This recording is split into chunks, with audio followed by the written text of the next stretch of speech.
Агуйц романы яг дөрүүд дээр нь яг саяны одоо ярьсан зүйлүүдэд жишээлээд аваад үзэх юм бол Антуан Рокантийн хэмээх залуугийн өдрийн тэмдэглэл хэлбэрээр энэхүү зохиолоо бичсэн.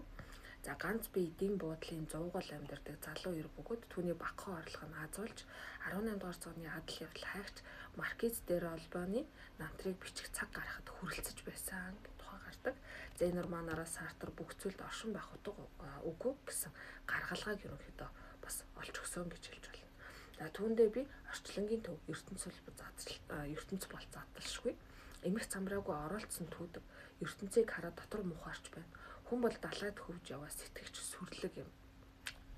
Хүн бол далайд хөвж яваа сэтгэгч сүрэл юм. Хүн оршин тогтнохтой зориггүй байдаг. Хүний оршин тогтнох учир нь утга учиргүй. Гэхдээ хүн сатаарч юмыг сонирхдог онцлогтой. Хүний оюун санаа бол туйлын чөлөөтэй. Иймээс бодит ертөнцийн эсрэг байдаг гэж бол үзэл санаагаараа яг энэхүү агуйц романаараа илэрхийлж өгсөн. Энд бас нөгөө Антуан Рокантийн одоо дүртэй яг тоо нийцэж энэнгээр илэрхийлж өгсөн гэж ойлгож байна. За Сартрын цаашдын уран бүтээл нь нэлээд өөрчлөгдөж энэрнгүү үзлийг экзистенциалын эзэмтэй нэгтгийг бас зорж исэн нь энэхүү зохиолч бүтээлчийн нэг онцлогийг бас одоо шин зүйлийг илэрхийлж байгаа гэдэг дээр нь гарч өгч байна. За Сартрын цаашдын уран бүтээлд нэлээд одоо өөрчлөгдөж бас хит хитэн уран бүтээл нь яг энэ экзистенциализм за энэрнгүү үзэл хоёрыг холбогдсонтойгоор гарсан бас нэлээдгүй зохиолууд байгаа. За энэ үеэр наваад үзэх юм бол өөрийгөө жинхэнэ ухамсарласан хүн бол эрх чөлөөний төлөө тэмцэгч юм аа гэж Сартр бас зохиол бүтээлүүдээрээ дамжуулан илэрхийлж ирсэн байна. Энэ бол ялтч байхгүй энэ агуйц одоо романы гол үзэл гэж хэлж байна. За гол зохиолыг нь авч үзвэл Ялаанууд хэмээх 1943 онд бичигдсэн одоо зохиол байгаа. За энэхүү зохиолоо бол Эсхилийн Орестия хэмээх гурвалсан жүжигээс одоо сэтэл санаагаа авч бичсэн гэж хэлж болно. За гол асуудал нь бол яг энэ Ялаанууд зохиолын гол асуудал нь хүний эрх чөлөөний төлөө тэмцэл тухай эрх чөлөөний тэмцлийн тухай өгүүлдэг гэдгээр бас яг энэ экзистенциализмын гол төлөөлөл зохиол болж байна гэж ойлгох нь. За ерөнхийдөө үйл явдал бол Орест төрлөх Аргос хоттой ирдэг. Энэ үеэр бол ээж нь нөхрөө алж түүний дүү Эгсифтэй ханилсан тухай одоо мэдээг сонсдог. За Эгипст бол дарангуйлагч болж тус хотод үхсдгийг дурсах өдөр гэдгийг бий болгосноос жилд нэг удаа өгсөн хүмүүсээр булшнаасаа босч гэрийнхэнтэй цуг өнгөрөөдөг байсан ийм одоо зүйлийг бий болгосон байна. За энэ өдөр нь хүмүүс айн дагжиж байдаг. За хүнд зовлон төдөр одоо болж өнгөрдөг байсан тухай энэ зохиол дээр гарч байгаа. За үүнээс гадна хотынхныг ялаан сүрэг бол нэлээд тарчлаан зовоодог. За ийм дарангуулалд одоо орсноор фашистуудад эзлэгдсэн Парисыг харуулсан гэж яг энэхүү зохиолын энэ үйл явдлаар бол илэрхийлж өгч байгаа. За мөн үүнээс гадна ялаан сураг нь бол хүний нэр төр гутасныг одоо тэмдэглэсэн одоо дүр гэж хэлж болно. За үүнээс гадна Орестийн өмнө ихэнх аймыг бүрлэж эцгийнхээ өшөөг авах нь хэцүү одоо зорилттой тулгарсан үйл явдал гараад за үүнээсээ бол дарангуулагчаас арайгаа авахар хаан суудлын ард ногдож байхдаа Орест бурхтын яриаг сонсдог. За бурхад хүн ухтаа эрх чөлөөтэй юм. Үнийг өөртөө мэдэхгүй бурханд захирагддаг. Тэд эрх чөлөөгөө мэдчихвэл бидэнд захирагдхаа болчих нь гэдэг үгийг Орест сонссон тул эрх чөлөөтэй болж өшөөгөө авах тийм зориг шулууддаг гэж хэлж байна. Тийм ээ. За ингээд энэ үйл явдал ингэж өрнөд цаашлаа явснараа бол эрх чөлөө гэдэг бол ерөөсөө л хүний хувь сэтгэлд оршдог юм а гэдгийг энэ Орестийн дүрээр болон саяны хэлсэн бурхтын одоо үзэл санаа ярианаас энэхүү зохиолоо одоо гол утгыг нь гаргаж ирсэн гэж хэлж болно. Саяны яг харилцан ярианаас тийм ээ. За гэвч Орест мэдээж хэрэг одоо эргэлздэг хэдий бурхтууд хоорондоо тэгж ярьж байгаа хэдий боловч өөрөө үйл хэргийг одоо хэрхэн бүтээхтэй бол эргэлзээ хүсэж байгаа. За түүний гавьяан зөв үү буруу юу тэрээр Аргосоос явахдаа ялаан сургийг дагуулж явах уу гэдэг ч юм уу эргэлзээнүүд үүсдэг боловч эцэс сүлд нь яадаг вэ гэхээр Орест ялаан сургийг одоо Аргос хотоос дагуулж явдаг байна. За хүн өөрийн хувь заяагаа хамгаалж тэмцснээс дарангуйлагчид захирагдах нь амар гэж үхлийн ба ялааны тэнгэр Юпитер Оресттой маргалдж байгаагаар бас яг энэ зохиол маань цааш үргэлжлээд ингээд явдаг байна. Ингээд бол зохиолууд үргэлжилдэг.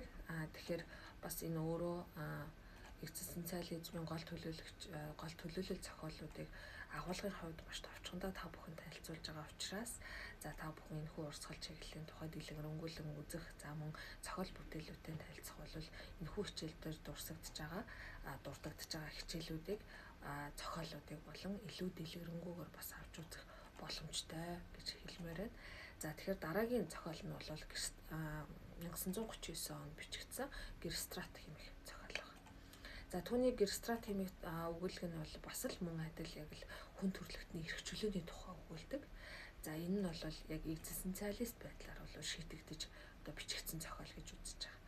За гол батар нь нийгмийн бурангуйг ойлгож жигшигтэй ганцаараа эсэргүүтэн тэмцдэг дүр гарч ийн. За нэг түүний тэмцэл нь бас хязгаартайгаар оршдог. За түүний гар буй өрдөл тавхан сумтай байсан гэдэг нь бол яг энэ хязгаарлагдж байгаагийн хамгийн том жишээ. За үүнээс гадна бол Герстратус нь бол эртний Грекийн Эфес, одоогийн Туркийн нутаг дэвсгэрийн оршин суугчин бөгөөд 100 нэрээ одоо бөгөөд нэрээ түүхэнд үлдээхийн тулд манай эртний өмнөх 356 оны 100 төрлөг хотынхоо гол сүм болох Артемидийн одоо сүмийг шатаасан гэж бас гардаг юм байна. За зохиолын гол дүр болох Пол Гилбер нь бол хэвлэлийн компанид ажилладаг залуу. Тэрээр ганцаараа амьдардаг эрх чөлөөг хэрхэмэлдэг. За хүмүүс тэднийг өндөр дээрээс харах хэрэгтэй гэж үздэг. Орой шөнө болж өнгөн харанхуй нөмөрч гудамжны гэрэл сарних үед тасалгааныхаа гэрлийг унтраага цонхны дэргэд сууж одоо хүмүүсийг ажиглах маш дуртай. За Делебрийн гудамжинд орших миний байшингийн 7 давхарт миний хувьд агуу гайхамшигын илэрхийлэл нь болж өгдгөө гэж үздэг.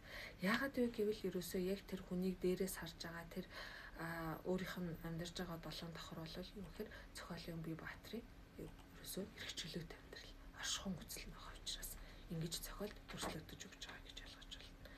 За энэ ч утгаар нь аваад үзэх юм бол ерөөсөө л энэ бол гайхамшигын илэрхийлэл гэж бас яг энэ санааг баттгаж зохиолд бас илэрхийлж өгсөн байдаг. За тэрээр ингэж ажиглахдаа зарим үед захиралтайгаа уулзахын тулд зайлшгүй гэрээсээ гарах хэрэгтэй болдог. Энэ нь надад сэтгэлийн дарамт болдог гэж бас зохиолд гарч ирж байгаа. Яагаад гэвэл нөгөө оршихуун тийм ээ өөрийн оршин байгаа зүйл тэр өөр хичлөөт амьдралаасаа гарч нөгөө яах нь бусадтай харилцах. За тэгээ дээрэс нь энэ одоо өөрийнхөө үзэл нь хязгаарлагдах тэр зүйл рүү явж байгаа гэдгийг бас яг энэ зохиолын энэ хэсгээс харж болно. За мөн энэ одоо даруй тэсэлгүй игэх сэтгэл төрж тачаад нь тэднийг алах хүсэл аимшиггүйгээр сэтгэлийг нь эзэмжээ гэдэг ч юм уу тийм ээ. За ингээд гараа явж байхад нь сумныхаа тоогоор хүн алах санаа төрдөг. Гэвч эцсийн мөчид сүлийн сумаар өөртөө зориулж чадлагүй баригддаг. Тэгээ би заавал өгөх ёстой юм уу ийм бодоод бууга газар шигтэн тэнгэр тэдэнд хаалга нээж өглөө гэж хэлж байгаа. Тэгээ энэ зохиол дээрх төрслийг нь аваад үзэх юм бол яах нь өөрийнх нь нөгөө оршихуй за тэгээ дээрэс нь нөгөө эрх чөлөөт амьдралыг нь хязгаарлаж байгаа тэр бүх зүйлийг залуу одоо буюу зохиолын бие баатар нь өөрөө яаж нөгөө үзэн ядах сэтгэл төрж байгаа учраас түүнийг илэрхийлэхдээ нөгөө хязгаарлагдмал 5 сумаараа гаргаж ирж байгаа.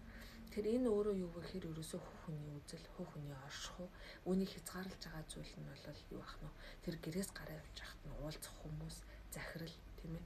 За магадгүй хамгийн сүүлд нь бол хамгийн сүүлийн сумаа өөртөө зориулж чадахгүй байхад нь баригдаж авч байгаа тэр цагдаа гэдэг ч юм уу тийм ээ. Энэ өөрөө юу гэхээр хүн нийгмийн одоо хүний амьдарч байгаа нийгмийн оршихуй хязгаарлаж хүний эрх чөлөөг хязгаарлаж байгаа зүйлүүдийг бас эдгээр дөрүүдээр бас энэ Герстрат гэдэг зохиолдоо Сартр гаргаж өгсөн байна. За дараагийн бид бүхэн сая Сартрын уран бүтээл болон экзистенциализмын гол төлөөлөгч болох Сартртай ерөнхийдөө нь бол намтар уран бүтээлтэй болон гол бүтээлүүдтэй танилцлаа. Дараагийн экзистенциализмын гол төлөөлөгч бол Аню хэмээх Францын зохиолч байгаа. За Аню нь бол жүжигийн зохиолч, найруулагч бөгөөд 20 дугаар зууны театрын урлагийн сод төлөөлөгч гэдгээр түүхэнд тэмдэглэгдсэн. За тэрээр Францын Бордо хотод төрсэн. Ээж нь театрын хийлч байсан. Түүнийг урлагт одоо хүчин зүтгэх, урлагт хайртай болоход нь бол нөлөөлсөн гэж хэлж байна. За тэрээр 12 настайгаас жүжиг бичиж эхэлсэн байна. За Сорбонны их сургуульд хуулийн чиглэлээр суралцж байгаад орхиод суралцж байгаасан боловч бол орхисон. За зар сурталчилгааны салбарт ажиллаж байхдаа жүжигүүдээ бичиж эхэлсэн гэж бас судлаачид тэмдэглэсэн байна. За Ани өөрийн зохиолтой бол өнгөөр ангилдаг байсан гэж үзэж байгаа. Тэгэхээр энэ нь бас яг энэ Аниугийн бичлэгийн гол одоо тийм ээ ави одоо юу гэм бусад зохиолчдоос ялгарах өнгө хийсэн гэж хэлж байна. За жишээлх юм бол хар тийм ээ гэдэг нь бол хүн төрөлхтний хувь тавилангийн эмгэнэл нийгмийн хавчлагыг харуулсан зүйлийг бол хар өнгөөр төрсөлдөг байсан байна. За харин хошин уран зөгнөлт хөнгөн анга эстэй тэр бүх зүйлүүдэд ягаан өнгөөр төрсөлдөг байсан гэдэг ч юм уу тийм ээ. Тэгэхээр гих мэтчлэнгээр ингэж зохиол бүтээлүүдэд өнгөөр ялгаж дүрсэлж ингэж өгдөг байсан нь за анюгийн бас онцлогийг харуулж байна. За дараа нь бол Японы орчин үеийн уран зохиолын одоо гол төлөөлөгчдийн нэг болох Абе Кобогийн бол тухай ярих нь. За Абе Кобо яагаад экзистенциализмын бас гол төлөөлөгч болсон бэ гэж авч үзэх юм бол яг энэ орчин үеийн хамгийн өвөрмөц этгээд төлөөлөгчдийн нэг гэж үтсэнтэй холбогдно гэж үзэж байна. За түүнийг ихэвчлэн Японы Франц Кафка гэж бас нэрлэдэг. За Франц Кафкагийн уран бүтээлүүдийн бас аваад үзэх юм бол экзистенциализмын өнгө хэсүүд бас харагддаг.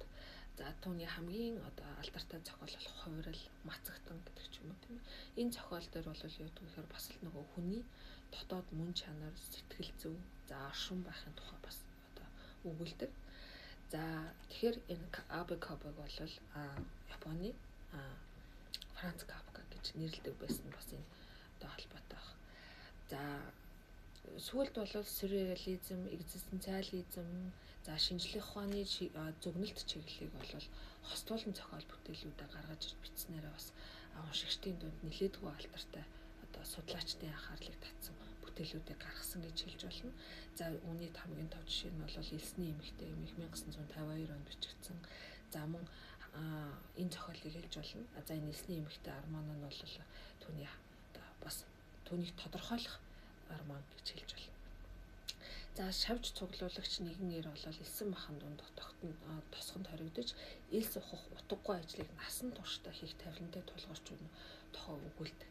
Тэгэхээр энэ нь өөрөө бас юу гэж нэхэр нөгөө экзистенциализмын гол үзэл сурталыг бол бас энэ одоо энэ элс ухах хувь тавилантай одоо тийм ээ тулгарч байгаа энэ залуугийн дотоод сэтгэл зүй мөн чанар дөрийн онцлогоор гаргаж ирж байгаа гэж хэлж байна. За энэ нь амьдралын утга учир эрх чөлөөний тухай бас асуултыг ингэж дэвшүүлж өгч байгаа.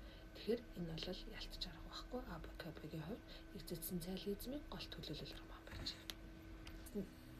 За дараагийн уран гол төлөөлөгч бол Альберт Камю.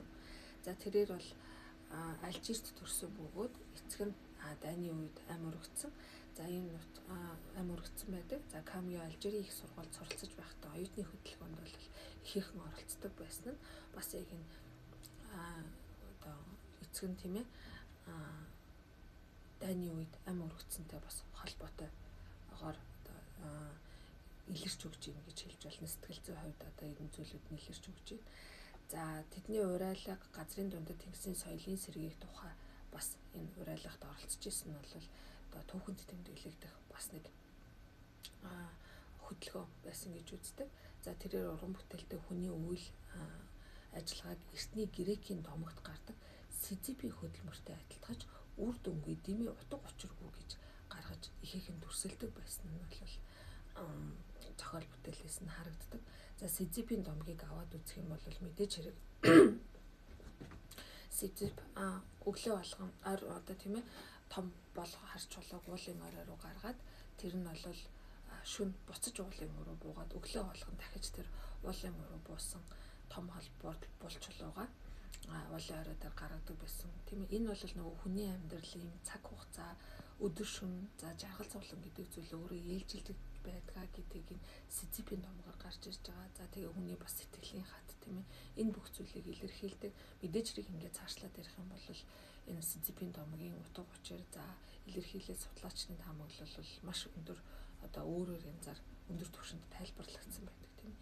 Тэгэхээр яг энэ Сизифийн хөдөлмөрийг Альберт Камюгийн зохиолтой холбоод үзэх үр дүнгүй гэдэг дээр нь аваад үзэх юм бол тийм ээ тэр бол харч чулуу бол Сизифийн хувьд ерөөсөө л уулын орой дээр гарах юм чухал. Өглөө буцаад буусан байсан ч уулын орой дээр тэр бол чуруу өдөртөө багтааж гарах нь одоо тийм ээ Сизифийн гол ажил одоо юу гэдэг үндсэн зорилго нь байж байгаа. Тэгэхээр энэ зүйлтэй бас Камю өөрийнхөө зохиол бүтээлийг холбож бичсэн нь экзистенциализмын гол төлөөлөгч